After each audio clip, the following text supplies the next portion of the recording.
calm down. I wasn't following your step-by-step procedures. That's the reason why we end up being on here for hours on end, is because there's a system. I have to follow a system. Too much. That is the only system. Is you I need a system in order not to talk as much. No, your system's broken, clearly. Anyways, you know why it's broken? It's because you break it. I break it because we would be here all night if I didn't break it. Just go! Ladies and gentlemen, welcome into another episode of the Nap Bros podcast, and we are bringing you reactions to week 2 in our fantasy football league. And so, without any further ado, we're just going to give you the rundown of what has been going on in the league and give you guys some tips, some tricks, some things that we're thinking, at least in relationship to our league, not necessarily your league, if you happen to just be somebody who's listening on the sideline. So if you have your own fantasy football league, maybe we'll give you some tips, but for the most part, we don't care. No, not yet. Anyway, Andrew, you want to give the rundown of how the points went this week? Week 2 matchups. Back in the hot seat, come away with a astounding victory. I'm not going to lie. I thought you were going to lose 110%, but whatever. Beating better than Scott, 130 to 94. I don't do the points. I'm just rounding up or down. Fine. Scott's Tots pulled out another loss to the biggest loser. Probably should have switched names. But there's going to be a little bit of smack talk on this one. Heartbeat. Let's see. He went another game 1-2-0 now against the Water Boys. Score was 111 to 74. It seems like it's always a double digit versus a single digit or a triple digit. I say that and I look at the last one. It's not like that at all. Take the Bateman, yours truly. Beat out Shroot Farms, 105 to 77. Bad. La Marvel Universe, blowout of the week, 189 to 99. I don't think I've ever seen us score that high in this league, honestly. Like, that's crazy. There actually was a higher score, but I'll get to that in a bit. Okay, fair enough. Finally, let's ride 94.86 to 85.88. They're playing the Leprechaun. So 4 teams are now 2-0. Yep. Everybody 4 teams are 1-1. 4 teams are 0-2. So last year, London Silly Nannies, Jesse's team, started 2021 pretty well. Not quite a tear, not quite like what the Marvel Universe did this week, but they won the first 2 games and then went on a 10-game losing streak after that. So I would say don't worry about LaMarvel, okay? Don't worry about his team. Don't worry about Jacob's team. The thing is like he just hit a really lucky patch. Got four guys 30+ points. So don't forget about that. Just keep playing your people. Also, last year, speaking of Jacob, his team started with 3 losses and then came back to capture 3rd place. So the season's not over after 2 weeks. Just remember, try to shore up your weaknesses wherever you're weak. If you're weak at wide receiver, try and trade even some of your decent running backs away for. Or maybe like a decent tight end away for some sure up wide receivers and stuff like that. Okay, you want to give them the rundown of the standings? 1 through 4 in this order. The Marvel Universe is on top, followed by Heartbeat. Don't Take the Bateman is number 3. Let's Ride is number 4. Of course, 5th goes to Back in the Hot Seat. He's always burning. London Silly Nannies, Leprechaun's Biggest Loser, the next 4, and then followed by Better Than Scott, who is better than Scott because Scott is at 10th, which is believe it or not, and then the Water Boys and Shroot Farms. But yeah, Better Than Scott. Congratulations, you are at least this week better than Scott. Good job, Nathan. So. Biggest blowout this week. Actually, it's really interesting because last week. Yeah, go ahead. That don't count. Like that doesn't count as a blowout when someone doesn't even start a team lineup. Okay. No. We're gonna get into that. Trust me. The reason why I put that there is so that we can give crap. That's the main focus of why I put that there, is because I was like, no, I'm gonna give Ryan some crap. But that's where we're gonna get into this. So, this week the biggest blowout, the Marvel Universe, obviously Jacob's team, 189.02 points. I think I did the research, and I think it is the highest points that has ever happened in this league. I don't think there was anything that has been higher. He blew out London Silly Nannies, who had a pretty decent thing. Like Jesse had a pretty decent team, but yeah, it was 99.88 points, just not going to be enough. It is the second largest difference. Now, here's the thing. So Ryan, last year you decided to bench your entire team. And you're probably the reason why Scott decided to change the main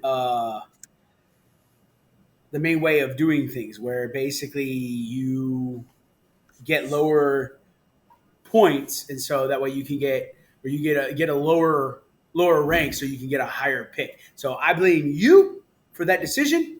I blame you for doing that, and I also blame you for doing something dumb that you shouldn't do in this league, okay? No one's got time for your garbage. Just because you suck at playing fantasy football doesn't mean you should bench your entire team.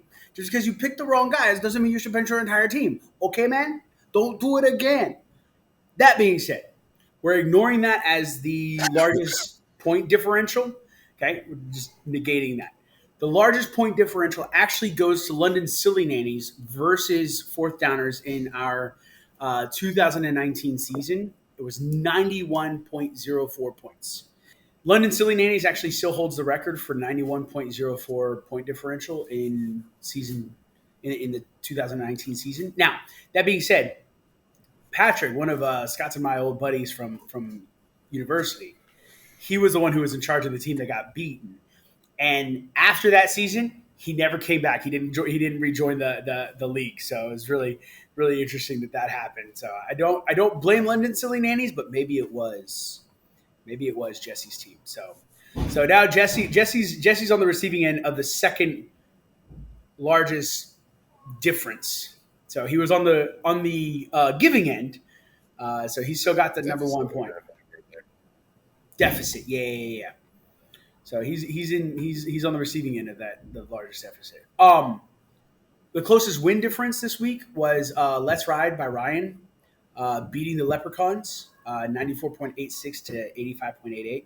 So almost a 9-point difference. So it wasn't something that I could say barely eked it out. Like, that's still a decent difference.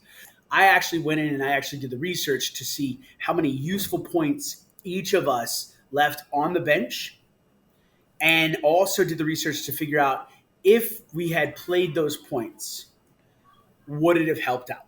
Would there have been a chance to win if you lost? So me personally, back in the hot seat, I'm starting with me only because like that's how it's laid out in Yahoo, and so that's where I start. Is I just start kind of like seeing mine. So useful points. So I won against Better Than Scott, but the useful points back in the hot seat.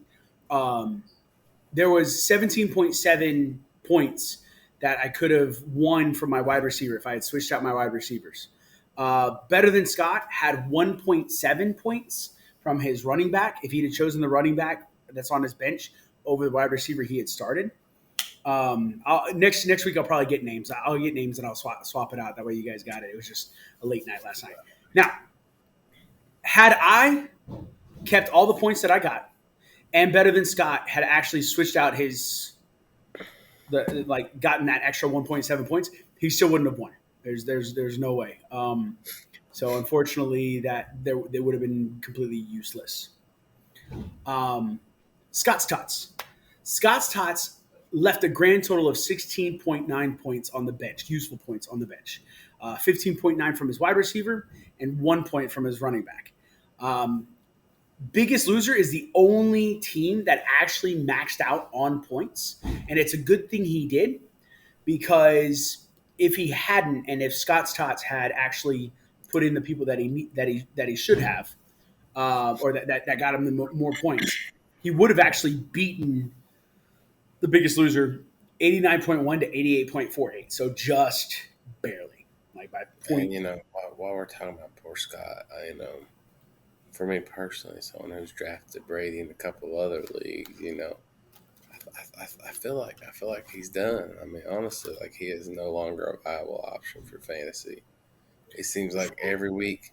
I'm not saying he's not a winning team. I'm not saying they won't win every single game, but it seems like every single week it's just the bare minimum out of him. You know what I mean? It's not like where it used to be, where he's destroying.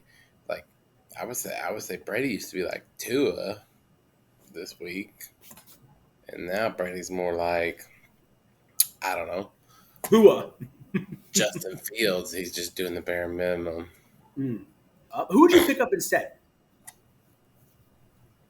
Who would I pick up? So Tom Brady, Yeah, or to replace Tom Brady? yeah. For I right mean, now, I would. Most of my leagues I picked up wins. Okay, yep. Carson Wentz would be a good pickup, but I think you've got Carson Wentz in our league. But like, I'm trying to think. That's what I'm saying. Like most of my leagues I did. Oh, who would I pick if I was Scott? Yeah, if you were Scott, yeah. Oh, who does he have as a backup? Does he? He doesn't have a backup. He does not have a backup. I mean, I would go, honestly, we could go with Flacco and Goff. We've had great past 2 weeks, but are kind of looking at a hard game this week. I think Flacco's playing Philly, I think. He's got Cincinnati. Yeah, there you go, Cincinnati. He's got Cincinnati, and Goff has Minnesota. Yeah. And it's like, okay, well, that's not a big blowout that happened there, so, I honestly, if I was him, I'd go for Goff, Okay. As far as between the two of them, because Cincinnati, I feel like still kind of a force to be reckoned with, and it's the Jets. I mean, yeah. I mean, when it's all said and done, it's the Jets. Yeah. And then going into Heartbeat. Heartbeat left 4 points from his tight end on the bench. Heartbeat, I don't know why you've got 2 tight ends, but it's your choice. And then Waterboys actually left a grand total of 25.38 points on the bench. 10.8 from his quarterback, 7.8 from his wide receiver, and 6.7 from his running back. So Waterboys, you got to step it up as far as that goes. However, nevertheless, if Waterboys had put in all of the correct people, he still wouldn't have won. So Waterboys, you definitely got to get some trades done. Just in order to get better. And we'll talk about what you need and stuff like that. Shroot Farms. Go ahead. I was going to say, back to Heartbeat, I dropped Amari Cooper. He picked him up. Amari Cooper went for 100 yards and 1 touchdown. So bravo to you for picking him up. Yep. All right. Shroot Farms. Shroot Farms, actually, I think he left the most useful points. Yeah, he left the most useful points on his bench, 40.6. So obviously, Shroot Farms, if I'm not mistaken, has Tua Tagovailoa, and Tua scored 22.5 points more than who did he start? He started not Mahomes, somebody. Aaron Rodgers. Aaron Rodgers, yeah. He started Aaron Rodgers, and so, which again, I would have started Aaron Rodgers over Tua for sure, but it came back to bite him in the butt. And he also left 18.1 points in his wide receiver position. So 40.6 total. You left 19.8 points, useful points on the bench. One was 12.7 for one of your wide receivers over one of your running backs. And then like all of this is in your flex position. And then there was 7.1. Well, so I guess you could have said 12.7 for a wide receiver and 7.1. Actually, there were 2 wide receivers you left, and you put 2 running backs in. If you'd have put the wide receivers in, you would have gotten 19.8 points. Now, if Shroot Farms had maxed out and you hadn't, he would have beaten you. If he had maxed out all of his people, like gotten all of the points, then he would have beaten you. Not soundly, but at least a bit. London Silly Nannies. He left 5.6 points total. He had a wide receiver on his bench that could have been in place of a running back, and so that ended up that wouldn't have mattered actually, to be honest, because he went up against the Marvel Universe, who actually did not max out. He left 4.9 points on his bench. And he wouldn't have gotten to 200, so that's okay. He would have gotten to 193, but there's no way that London Silly Nannies could have prevented what happened from happening. And then last, Let's Ride left 3.6 points on his bench, and the Leprechauns left 7.1 points on their bench. It wouldn't have made any difference if Leprechauns had started the people he needed to. He would have still lost to Let's Ride. So you want to take away who surprised you? Who surprised me in a good way? Well, I mean, I'll say for me personally, I mean, I didn't think Bateman would be good 2 weeks in a row. Not to mention my pickup for Duvernay, even though it's a double team for, it's Lamar, and he had a blowout of a season. It's kind of like Waddle, too, for Miami. It's like, God, what are they going to do next week, Do I put him in? Yeah. I hate the fact that I was playing Amon Ra in another league, and he had about 70 points in that other league. It just destroyed me. So basically, how Lamar's team played out was how this other league I'm in, I was going up against a guy that was kind of like the same thing, where he just had a blowout of a season. He had 220 points, and I had like 112. I was like, man, can we talk about the Tennessee Titans? Just Derrick Henry, white gloves were off on the sideline. I got that text, and I'm over here down by like 60 points. I'm like, if anybody could do it, Derrick Henry could do it, right? Apparently not. I don't know about 60 points.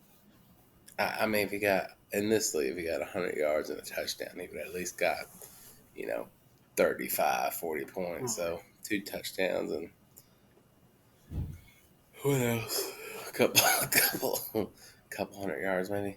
I am not at all surprised that they got blown out of the water against the Bills. Because I watched how the Bills played against the Rams, and when I saw that the Titans had to play against them on Monday night, I was surprised they kept it as close as they did for the first quarter, or maybe even like the first half. I think it was like 17-7 in the first half. And then it was like gloves were off, no holds barred. Everything was just Buffalo Bills, Buffalo Bills, Buffalo Bills. And I was I knew it going into it. I mean, like Treylon Burks isn't where he needs to be in order to get the offense or the defense to get out of the box. And so it's very easy. And when you have a defense that is as good as the Buffalo Bills, that's the thing. The Buffalo Bills, when they were playing against the Rams, and I watched this, they never sent more than 4 guys to go and get Stafford, and they sacked him like 3 or 4 times. They never sent anybody more than those 4 guys. Everybody else was out in coverage. And I'm just like, that is insane how good the Buffalo Bills are. Like, I don't want to say that they are going to the Super Bowl, but it's really difficult. Like, catch me in 2 or 3 weeks, and then I'll definitively say, yes, they are going to the Super Bowl. They just look astounding. People who surprised me in a good way. Tua Tagovailoa. Like, I never would have thought that he would be able to support a wide receiver.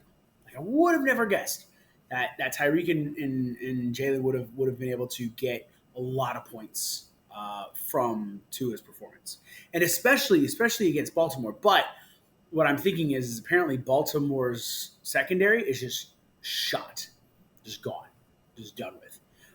So he had 50 attempts. He had 36 completions, 469 yards, 6 touchdowns, and 2 interceptions. Now, if you go back and you watch that game, like I specifically went back because I wanted to see what on earth happened.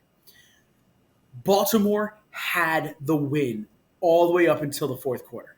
And then in the fourth quarter, it was just like a blowout. It was like literally, I don't know what the Miami Dolphins are feeding their people at halftime or at the break for third quarter, but it was just insane. It was just gone. And I was just like, wow. Amon-Ra St. Brown, the same thing. Against Washington at 34.9 points. So he rushed for 68 yards. He caught 9 of his 12 targets for 116 yards and 2 touchdowns. The guy is just good. I mean, he is great. Who surprised me in a bad way? Matt Ryan and the Indianapolis. Can we talk about the Indianapolis Colts? Here's the thing. You want to talk about the Titans. The Titans got destroyed by a really good team. The Colts got destroyed by a really bad team. Okay? Jacksonville is not that good of a team. Jacksonville is like worthless. Now, if the Titans lose to Jacksonville, then I'll be like, apparently the Titans are worthless as well. But, I mean, that was insane. I mean, him and Jonathan Taylor, Matt Ryan and Jonathan Taylor, Matt Ryan hasn't been good at all for the past 2 weeks. They're terrible. And I expected a lot more out of him. Jonathan Taylor, same thing. Like, I expected a lot of it. Part of the thing is I haven't watched the game, but I heard people talking about it. I heard the footballers talking about it. Basically, he wasn't used. It was like he just wasn't given the ball. He got 1 target and 1 reception out of that, and that's it. That's all he got. So that's part of the reason why he just didn't do you any good in this league. Justin Jefferson. First off, can we talk about Philadelphia and how good they look? Like, to be able to go against Minnesota and stop Justin Jefferson, keep him to 48 yards, only 6 receptions, and 0 touchdowns. Amazing. Also, can we just state the obvious? Tight ends freaking suck. Okay? Now, not for me, because I have Mark Andrews, but Mark Andrews seems to be the only one who is worthy enough to have, the points, to be able to get points. Like, it just. I mean, if Lamar doesn't go off for 300 plus yards this past week in Miami, would he really even be mentionable? It's not every day that Lamar's going to have a 300 plus yard game. No, I understand that, but to sit there like Mark Andrews is it. Okay, waiver wires. Do you want to talk about waiver wires? Who we're looking at? I was looking at your list, and I would agree with about everybody you have on there. Of course, there's Noah Brown, Dallas. He's been the number 1 receiver for them since Gallup is out, and Corey Davis, the Jets. Let's talk about the Jets. And I think you got 2 Jets on there, right? You have him and Flacco, correct? Do I have him and Flacco? Yeah, you have Flacco down. No, you have Jimmy Garoppolo. No, you don't have Flacco. Yeah, I have Jimmy G. Yeah. So, funny story is you have Corey Davis, you have Garrett Wilson, you have who's the Elijah third? Moore. There you go. So you have those big 3 names over there in New York. You're like, wow, man, why are they doing so well? Well, considering that I was listening to the podcast too, Flacco has had 102 attempts. He's thrown the ball 102 times. Both games, his first game where they lost 24-9, he threw for 300 yards and a touchdown. This last game, he threw for 300 yards and 4 touchdowns. Mm-hmm. So it's there, 110%. It's just, for whatever reason, they couldn't close the gap the first game. It's funny because they were comparing him to Chicago's quarterback who's thrown for 28 attempts in the entire 2 games. Yeah. Dortch, I don't know why. Back in the hot seats, picked him up and then dropped him. Worst decision ever. No, I mean, let's talk about your Amari Cooper. Anyway, I agree. It was. I explained it to you, and I'll explain it to the league. Gabe Davis was questionable. He was on Monday night. There wasn't. He was a surprise add to the questionable list on Saturday, and I found this out early Monday morning. I think it was, or maybe it was late Monday. And yes, I should have picked him up because what I ended up doing is my technique was I ended up benching him and making sure that Devonta Smith and Alan Lazard were in there. And I think that was the reason is because I think Alan Lazard was also questionable for Sunday night. And so when that happened, I was like, you know what? I need to make sure that I've got some kind of insurance in that game on Monday to be safe. But what I ended up doing is what I should have done is kept Dortch. That would have been a smart thing to do. Oh well. Somebody else can have him if you guys want. But if I'd have kept Dortch, then I would have been able to. I still would have been able to do what I did because I still had Lazard. I still had Devonta Smith, and so with those guys, I would have been able to do exactly what I did anyway, and just put Gabe Davis on my bench, and I wouldn't have had to pick up Rashad Perriman, or Jamison Crowder. I think is who I picked up. I picked up Crowder. So moving on from that, I was just joking, but Darrell Williams, is he really a viable option if James Conner comes back? Not as much. Definitely pick him up if you have Conner. You need an extra little running back just in case he does play. Jimmy, he's had how many seasons in the NFL, and he has never really amounted to that much, but, who knows? I've seen crazier things. Might be his comeback season. I mean, the thing is like he's a stable force. He's not. He's definitely. He maybe more streamable. Like if he's got a good matchup, possibly. But he's definitely. I would start him over Tom Brady this week for sure. Okay, I would start him over Justin Fields this week. Absolutely. I mean, 100%. Would you start over Jalen Hurts? No, definitely not. You could go with Joe Flacco. You could go with Jared Goff. Yep. You go with those guys and pick them up. So possible trade candidates. So I'm still keeping these out there for running backs. Oh, another running back that I am actually trying to make a shot for is the backup to Jeff Wilson because Elijah Mitchell is going to be out for a while. Their third string guy is out, so they're bringing in an undrafted kid that they kept on their team. His name is Jordan Mason. That's who it is. So I'm making a shot on Jordan Mason to see if I could get him.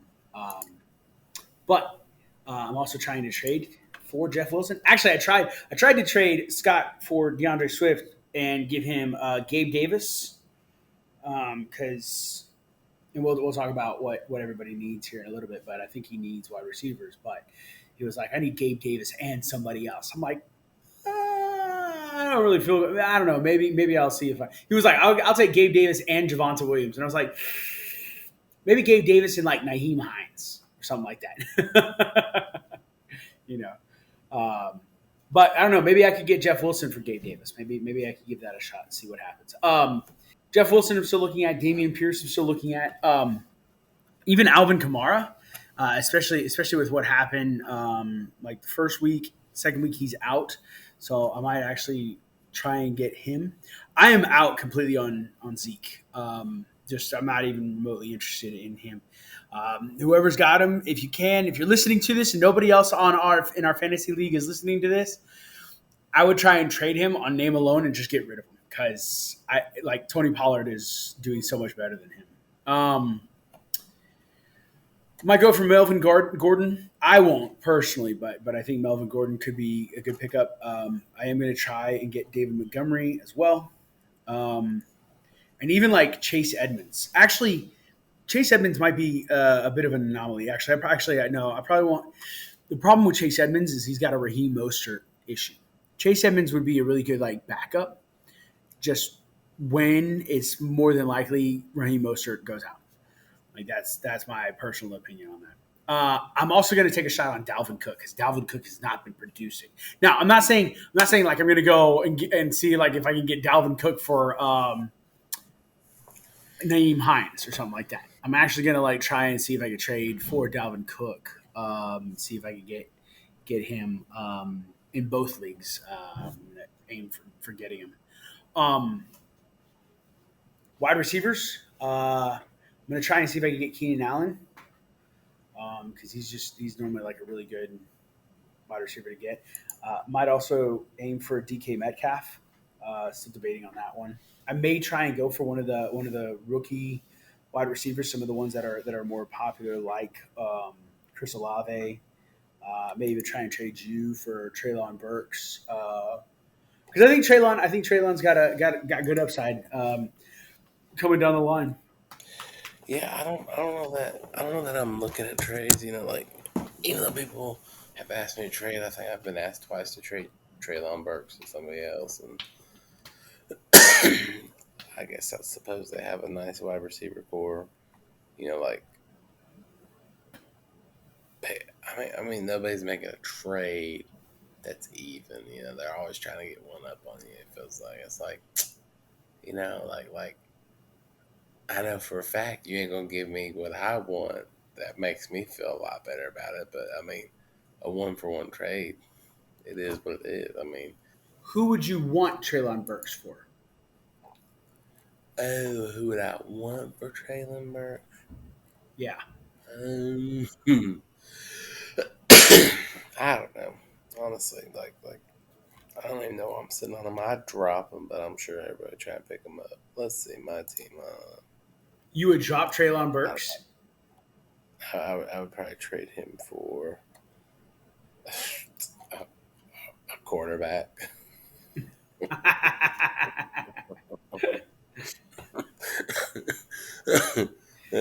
So let it be known that if you have a decent quarterback that's better than Carson Wentz and we're okay, let me make this clear. This year better than Carson Wentz and Justin Fields, I would be up for it. Don't come at me with Matt Ryan. Well, but the thing is, like, so no one's going to give you a decent quarterback. Like, I would never trade Josh Allen for Treylon Burks straight up. Like, I would trade Josh Allen for Treylon Burks, Jonathan Taylor, and that's probably that would probably be enough for me to cinch it. Huh? Yeah. You want Jonathan Taylor and Treylon Burks for Josh Allen? For like the best quarterback in the league? Yeah, man. Because the thing is like you're not going to get it. Your decent quarterback for Treylon Burks is probably going to be like a Joe Flacco type. So explain this to me. Sure. Your thought process on this is, I give up the number 2 draft pick overall for a 4th round pick, but why wouldn't I pick up Josh Allen in the 1st round anyways? Like, remember that whole conversation we had? You're like, I wouldn't pick up a quarterback to the 5th or 6th round. So why are you trying to trade your 1st round pick for a 4th or 5th round pick? I don't have Josh Allen. I don't know why I'm talking like I have Josh Allen. I don't either. You have Jalen Hurts, who you barely picked up by accident. But I'm so because like yes, but what you fail to realize, and I think what Scott fails to realize, and what everybody else fails to realize, draft capital doesn't mean squat 2 weeks into the season. Draft capital happens at the draft. After the draft, first week, second week, third week, draft capital doesn't matter at all. Doesn't even exist. Like that's the mindset you've got to get into, because you're going to have those guys who do terribly, who happen to be on a terrible offense, or the offense didn't do as well, or they've gone up against the buzzsaw of great defenses, as where you have those guys who seem to be doing phenomenally, like Tua Tagovailoa or Jalen Waddle. Jalen Waddle and Tyreek Hill could be on the precipice of being the 1 and 2 wide receivers. Who was drafted first? Cooper Kupp. Who was drafted second? Justin Jefferson. What do Cooper Kupp and Justin Jefferson look like now? Are they first and second? No, of course not. But draft capital doesn't mean squat once week 1 goes into the books. Like, it doesn't matter what the draft capital was. What does matter is what you project, how those guys are playing. Like, that's what matters. And so, for instance, you're wanting to give me Treylon Burks, who hasn't proved himself at all. I may think that he's worthy. I may think that he's a good wide receiver eventually. But you just want me to give, let's say you want me to give Jalen Hurts. Let's say Jalen Hurts would be probably the one that you would want. Jalen Hurts or maybe lower, okay? Because you're not getting, I guarantee you're not getting Lamar. I guarantee you're not getting Josh. So let's say Jalen Hurts, who is the number 3 quarterback in the season right now. So let's say I take Jalen Hurts. You're going to give me Treylon Burks for Jalen Hurts? And you're going to say, well, you got Jalen Hurts in the 4th round or the 5th round, or whatever round I got him in on accident, and I got Treylon Burks in the 3rd round. Doesn't matter. I don't care. Like that's the That's one of the things So that I think you're our saying, league. let me understand you correctly. You're saying because Jalen Hurts is currently number 3 in the league, that he's worth more, like, let's say a Jonathan Taylor trade, right? I wouldn't say so. I wouldn't give you Jalen Hurts. I would say Josh Allen for Jonathan Taylor and Treylon Burks. Absolutely. Jalen Hurts, no. I wouldn't say Jalen Hurts would be worth So that. Carson Wentz is 5 points below that. You trading him too? But it's also in relationship to like Carson Wentz's. But see, that's the thing. Carson Wentz's history, like he's done really well over 2 weeks. But again, like we've seen, you can have 2 great weeks and then fall off, right?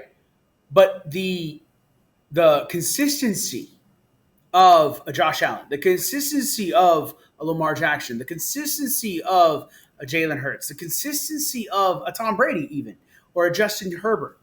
These are the things that we're looking at versus the consistency of Carson Wentz. For me personally, honestly, I need a QB in like every single one of my leagues. It's worth the darn. That's the other thing that I was pointing out. That's the other reason why I was bringing that up.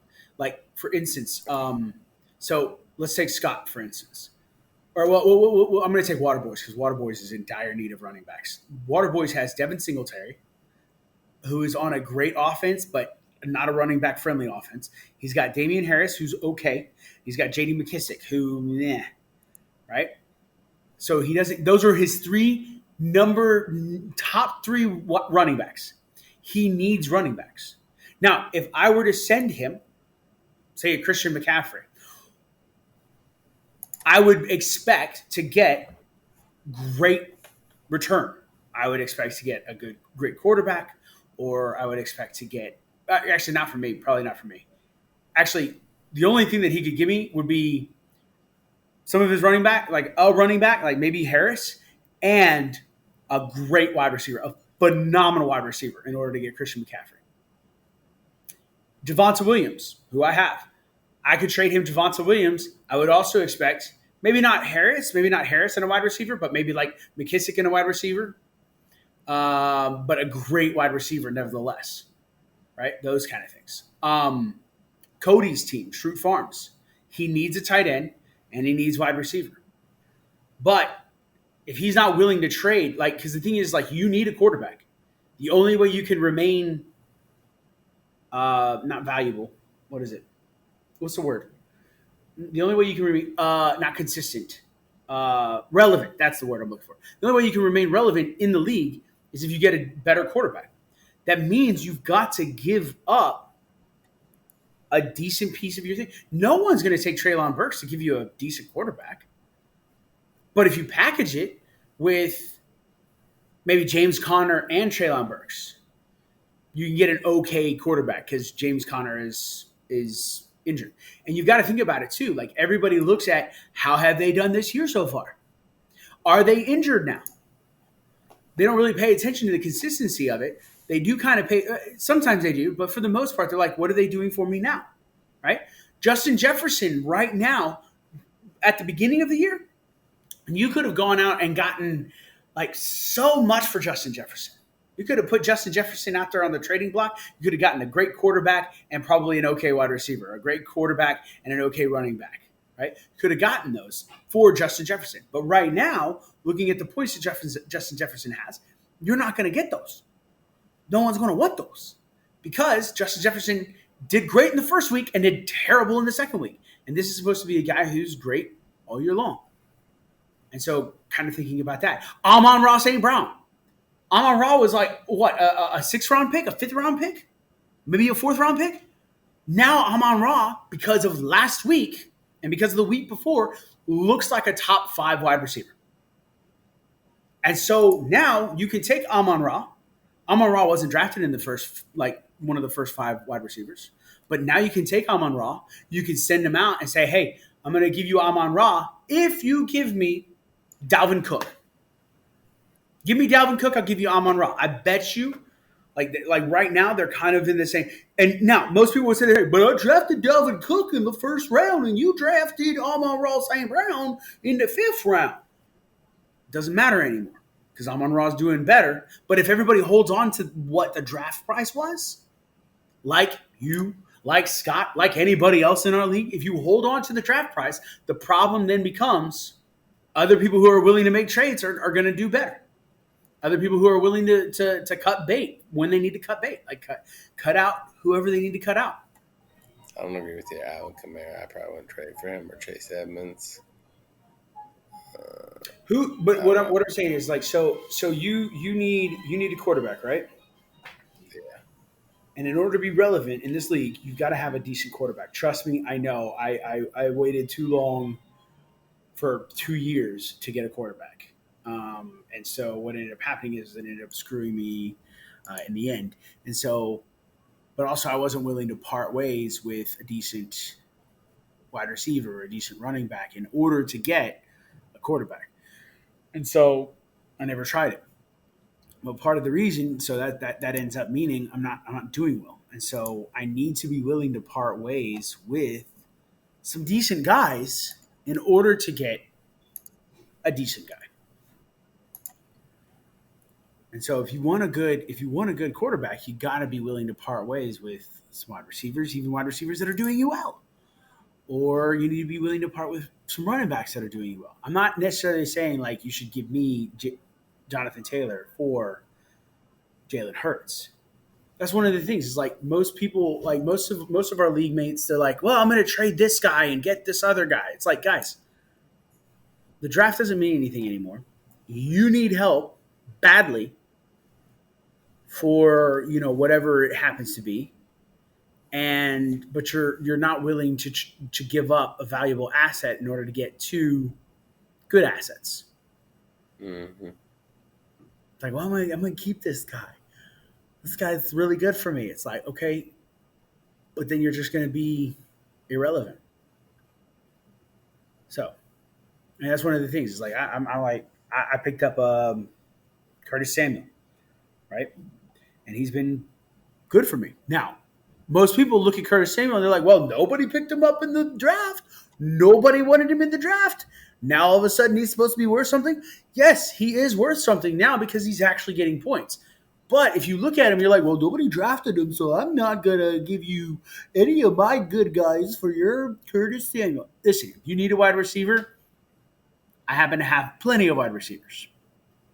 Also, honestly, like I'm not opposed to making a trade this season for a first round draft pick next season. You know what I mean?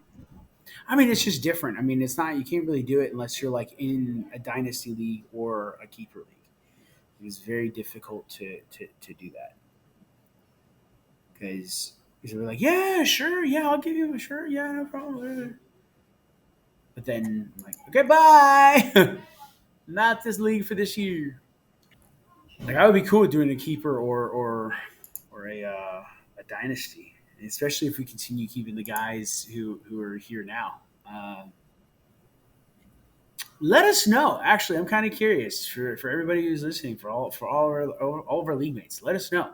Would you be interested in a keeper league or a dynasty league? If yes, great. If not, why not? Like I'm just curious because I just want to know. Like I would love to have a keeper or a dynasty, like one of those two. But I'm curious what you guys would think and why you wouldn't want to do that if you don't want to do that.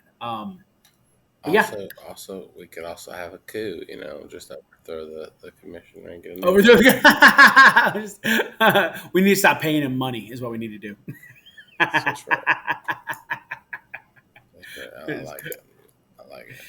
So, all right. All those in favor for a bloodless coup. It's a revolution. A bloodless coup? Coup, yeah. Yeah, bloodless coup. I'd be okay with a bloody coup. That'd be fun. No. Scott, we're coming for you. No. Anyway, ladies and gentlemen, thank you so much for watching. We appreciate your attention. This is just our podcast about our fantasy football league. This is mostly for our fantasy football league mates, but if you're watching this, then great. We would appreciate it. We will be back. I'm going to try and see if I can cut this down next time to where I could do 30 minutes with Andrew and then about fantasy and then 30 minutes about real stuff. That's no longer fantasy. But yeah, that's about it. Thanks for your attention. If you are listening on your favorite podcasting app, click that subscribe button. Leave us a comment. Do you like keeper leagues? Do you like dynasty leagues? Do you prefer redraft leagues? If you're watching on YouTube, click the subscribe button. Click that like button. Click the bell. That way you can be notified. And then also leave us a comment below and let us know what is better, redraft, dynasty, or keeper. And maybe if you post enough, we can get enough people to agree with us, and we can send it to our commissioner and get him to change the league. And if he doesn't agree, revolution. And if he doesn't agree, revolution. I'm Nick. The revolution. I'm Andrew. And as always, you have an open invitation to our conversation. beautiful baby.